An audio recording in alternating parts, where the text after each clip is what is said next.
Alejandra Bocanegra Rojas, estoy en el curso de diseño experimental. El día de hoy vengo a sustentarle la tarea 2, aplicación de diseños completamente al azar, al tutor Diego Fernando Naranjo Polanía. Bueno, en primer lugar, en introducción tenemos que en esta actividad daremos respuesta a las preguntas orientadoras basadas en la aplicación de un diseño completamente al azar de DCA y BCA.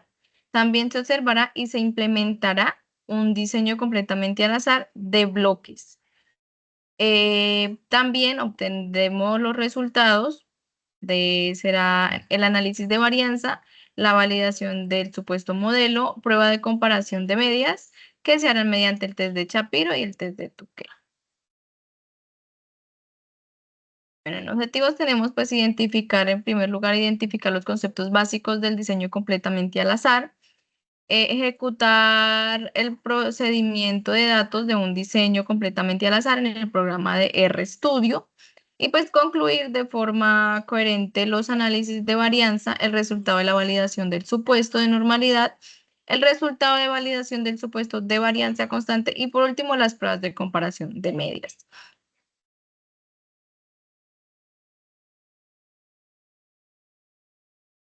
En la primera pregunta tenemos tipo de variables que existen en estadística. Bueno, se clasifican en cualitativas y cuantitativas. Las cuantitativas son aquellas que se expresan mediante cantidades numéricas y permiten realizar operaciones aritméticas. ¿Qué tiene esta variable cuantitativa? Que puede representarse con números. Bueno, entonces las variables cuantitativas se dividen en las variables discretas y las variables continuas. En la variable discreta tenemos que esta se encarga de tomar los valores enteros separados, pero no acepta decimales, como por ejemplo número de hijos, cantidad de libros y número de llamadas. Tenemos también la cuantitativa continua.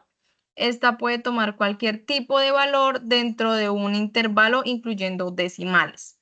Como por ejemplo, tenemos la estatura, el peso, la temperatura y el tiempo. Las variables cualitativas es aquella que describe de las características o la cualidad de un objeto o un atributo de un individuo. La diferencia de la cuantitativa de las cualitativas es que la cuantitativa se expresa con números y la cualitativa no se expresa con números, aunque a veces puede representarse con códigos numéricos, pero su valor numérico no tiene significado matemático. ¿Por qué? Porque las cualitativas sirven para clasificar o agrupar. También se dividen en variables categóricas y nominales. Las variables categóricas tienen un orden, pero las diferencias entre categóricas no se pueden medir numéricamente. Como por ejemplo tenemos el nivel educativo primaria, que está agrupado en primaria, secundaria y universidad. También tenemos otro ejemplo, por lo menos un nivel de satisfacción bajo, medio y alto. Los nominales también tienen un orden específico, pero la diferencia de las nominales y las categóricas es que las nominales sirven solamente para identificar o clasificar, como por ejemplo el color de los ojos, azul, verde o marrón. También como otro ejemplo hemos tomado el estado civil, que los agrupa en un estado donde están soltero, casado y viudo. La otra pregunta, ¿en qué histograma se basan las distribuciones de probabilidad de variables continuas? Entonces tenemos que la probabilidad de variables continuas se basa en un histograma de frecuencias relativas o densidad de frecuencias. Las distribuciones de probabilidad de variables continuas se basan en un histograma, como mencionaba anteriormente, de frecuencia relativa normalizado, que se aproxima a una función de densidad de probabilidad. Como observamos acá tenemos en la imagen una serie como de escalera, pero si observamos la línea tiene una forma de campana. Otra, ¿qué se debe hacer con los datos de experimentos de conteos como el número de lechones o el número de frutos para poder hacer un análisis de varianza? Primero que todo, verificamos los supuestos de normalidad de los datos. homogeneidad de varianza. Y si los datos de conteo no cumplen estos supuestos, lo que se debe hacer es una transformación de datos. ¿Por qué se debe hacer una transformación de datos? Porque la transformación de datos ayuda a estabilizar la varianza y acercar los datos a una distribución normal.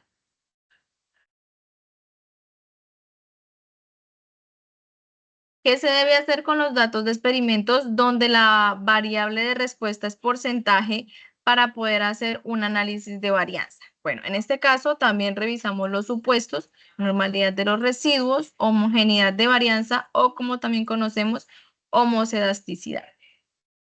Si los supuestos no cumplen, lo que se debe hacer es una transformación de datos. Como mencioné anteriormente, ¿por qué? Porque la transformación de datos pues, nos ayuda a estabilizar la varianza y acercar los datos a una distribución normal. El diseño completamente al azar, DC, ¿en qué condiciones se usa? Bueno, este diseño se utiliza cuando las unidades experimentales son homogeneadas, es decir, no hay factores externos que puedan influir significativamente en los resultados, como diferencia de suelo, temperatura o edad. También donde no hay fuentes asistemáticas de variación conocidas, no se justifica pues usar bloques de agrupamientos porque no hay un factor adicional que pueda generar variabilidad. También pues en un número de unidades experimentales es suficiente para garantizar el equilibrio estadístico. También cuando la respuesta esperada pues no depende del factor de composición o pues del ambiente.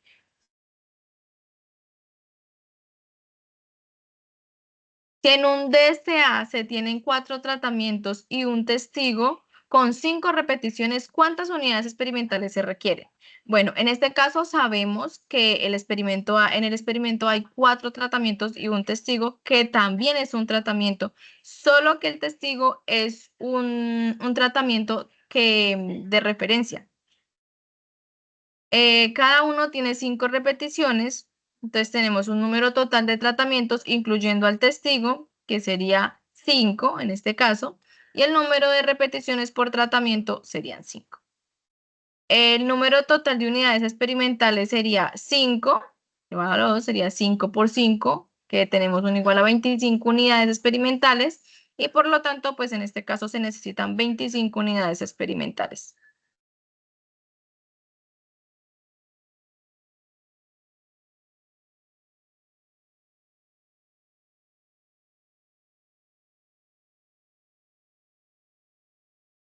El diseño de bloques completamente al azar, BCA, ¿en qué condiciones se usa?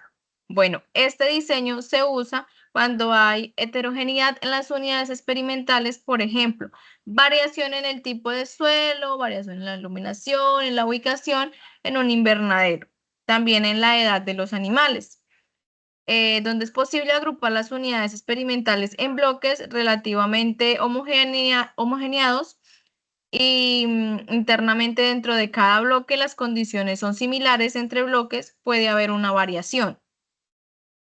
Donde todos los tratamientos puedan aplicarse en cada bloque, por eso se llaman bloques completos. Bueno, en el análisis de varianza, ¿cuál es la hipótesis nula que se prueba? Bueno, en este caso la hipótesis nula es que las medias de los grupos son iguales. La hipótesis alterna es que al menos un grupo se diferencia en la media general. Bueno, por acá tenemos nuestro ejemplo matemático y observamos que al menos una tiene diferencia. Acá tenemos otra donde las medias de los diferentes tratamientos o grupos. Bueno, como resultado tenemos que pues en el análisis de varianza, prueba hay evidencia estadística que de al menos un tratamiento tiene un efecto distinto. ¿Por qué? Porque si el p-valor es menor que el nivel de significancia, que es 0.05, se rechaza la hipótesis nula. Bueno, por acá tenemos relacione una tabla de componentes de un análisis de varianza para un diseño completamente al azar. Y pues recordando que en el libro de Ruesga lo relaciona como S2 en cuadros medios de cine. Entonces por acá tenemos fuentes de variación, tenemos grados de libertad, suma de cuadrados, varianza, cálculo, F de cálculo y F de tabla. Entonces tenemos que el tratamiento menos 1 es igual al grupo, la suma de cuadrados de tratamientos, la suma de cuadrados de tratamientos, el CM de tratamientos del error, el horizontal tratamiento y vertical del error. Del error tenemos el error, que es BA, perdón, suma de cuadrados del error y suma de cuadrados del error. Entonces, del texto de Ruesga, debíamos ubicar del diseño completamente al azar y registrar el modelo. Por acá observamos el modelo que ya es igual a las variables de los tratamientos y es el J, el décimo elemento, perteneciente al décimo tratamiento. U es la media general, TI es el efecto debido al décimo tratamiento. E y J es el error experimental asociado al J décimo elemento del décimo tratamiento. También debíamos ubicar nuestra suma de cuadrados totales, por acá la observamos con un ejemplo, y la suma de cuadrados de tratamientos. También la suma de cuadrados del error, que es suma de cuadrados de error es igual a la suma de cuadrados total menos la suma de cuadrados de tratamientos. Perdón, menos la suma de cuadrados de tratamiento. Ahora, ¿cuál es la hipótesis nula? Tenemos 4 tratamientos. Entonces, en este caso, en un análisis de varianza ANOVA, que significa análisis de varianza, cuando se están comparando 4 tratamientos, se plantea de esta manera. Entonces, ¿qué significa esto? Esto significa que las medias poblacionales de los tratamientos 1, 2, 3 y 4 son iguales. En otras palabras, pues decimos que no hay diferencia significativa entre los tratamientos. En la práctica del análisis de varianza, da un valor P menor al nivel significancia, por ejemplo, a 0.05, entonces se rechaza la hipótesis nula y se concluye con un 95% de confianza que hay diferencias significativas entre los tratamientos, porque al menos uno se comporta diferente.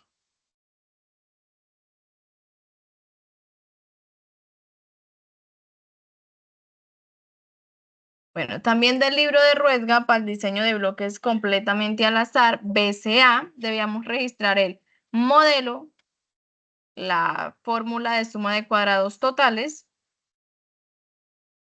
la fórmula de suma de cuadrados de tratamientos, la fórmula de suma de cuadrados de error. También la hipótesis nula de tratamientos y la de repeticiones o bloques. Pasamos al paso 4, que en este es un ejercicio de procesamiento de datos de un diseño completamente al azar que se denominará DCA, el cual debíamos descargar unos códigos, Archivor y código DCA, el cual se encuentran descargados en la carpeta de trabajo de diseño experimental. El Archivor es un Excel con sus datos, lo cual se debe ajustar. De esta manera pasamos al RStudio, cargamos nuestro código DCA, obtenemos nuestra tabla de tratamientos con los grupos y con su respectiva numeración de GPs. Bueno, para este ya sería pues sacar el análisis de varianza, que como podemos observar acá tenemos un p-value menor a 0.5. En este caso pues se rechaza la hipótesis nula y se concluye con un 95% de confianza que hay una diferencia significativa en el comportamiento de los tratamientos. Bueno, en esta parte pues sacamos nuestro supuesto de normalidad el p-value observamos que es mayor a 0.5, a 0.05, no se rechaza la hipótesis nula y se concluye con un 95% de confianza que los residuales se comportan acorde a una distribución normal. Bueno, el supuesto de varianza constante se verifica con el test de Levin. Para este caso observamos que pues en el test de Levin tenemos un p-value que es mayor, no se rechaza la hipótesis nula y se concluye con un 95% de confianza que los residuales presentan una varianza constante.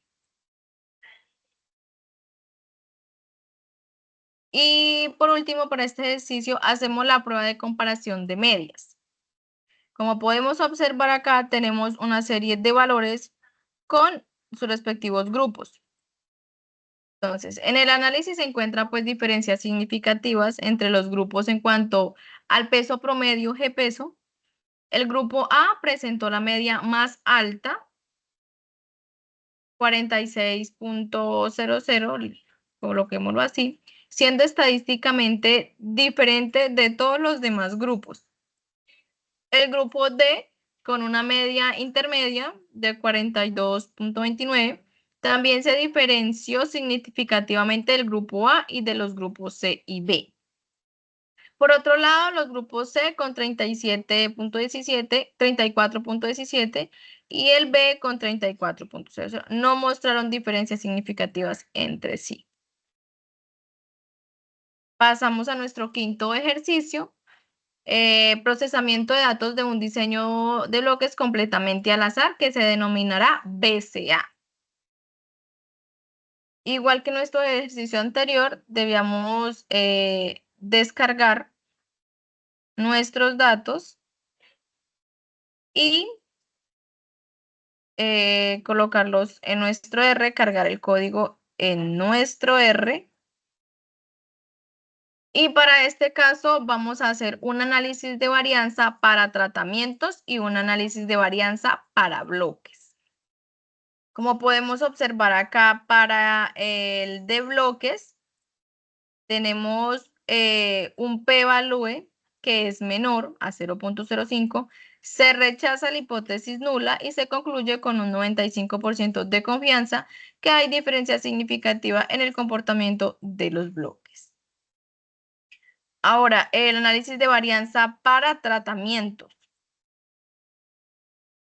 También observamos el p-value que es menor a 0.005. Se rechaza la hipótesis nula y se concluye con un 95% de confianza que hay diferencia significativa en el comportamiento de los tratamientos. Tenemos nuestro supuesto de normalidad, que el cual lo tuvimos mediante el test de Shapiro-Wilk. Entonces vemos que es mayor, que tenemos un p-value mayor a 0.05, no se rechaza la hipótesis nula y se concluye con un 95% de confianza que los residuales se comportan acorde a una distribución normal. El supuesto de varianza constante se verifica mediante el test de Levin. En este caso, pues observamos que el p-value es mayor a 0.05, no se rechaza la hipótesis nula y se concluye con un 95% de confianza que los residuales presentan varianza constante. En este paso hacemos nuestra prueba de comparación de medias, el cual se encuentran los grupos A, encontramos Bayo con 41.75, encontramos Cuyo 40.75 en el grupo A, la Jamapa la encontramos 32.75 en los grupos A, B, la Mantequilla en el 27.75 BC. La Chontalba la encontramos en el 27.25 en el grupo BC y el test la encontramos de 22.00 en el grupo C. Como podemos observar aquí en nuestro rendimiento, los grupos, entonces sacando nuestro análisis de varianza, de prueba de de comparación de medias, indicamos diferencias significativas en el rendimiento entre los tratamientos evaluados.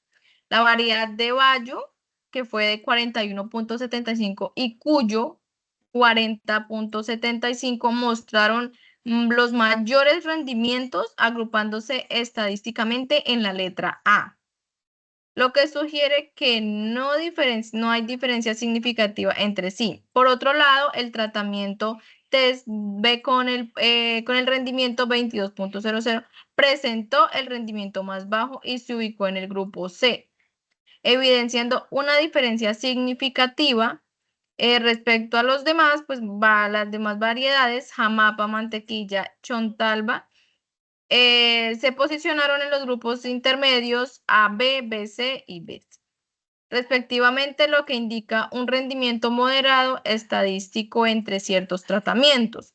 Estos resultados pues, nos permiten evidenciar e identificar las variedades más productivas y diferenciar con base en criterios estadísticos confiables. Como conclusión, pues este diseño completamente al azar fue una herramienta muy útil para evaluar los tratamientos que este experimento nos permite y también nos permitió observar las diferencias significativas, los p-valúes de los resultados. Realmente deberían pues a los tratamientos aplicados y no factores externos. Gracias a este diseño pues también pude identificar cómo funcionan, cuáles tratamientos ofrecieron mejores rendimientos y tomar decisiones basadas en datos claros y confiables mediante el análisis del p-value. Por acá observamos pues nuestra referencia en donde fue sacada toda nuestra información, que fue el libro de Ruesga González 2007, libro de experimentos agrícolas del editorial universitaria. Muchísimas gracias.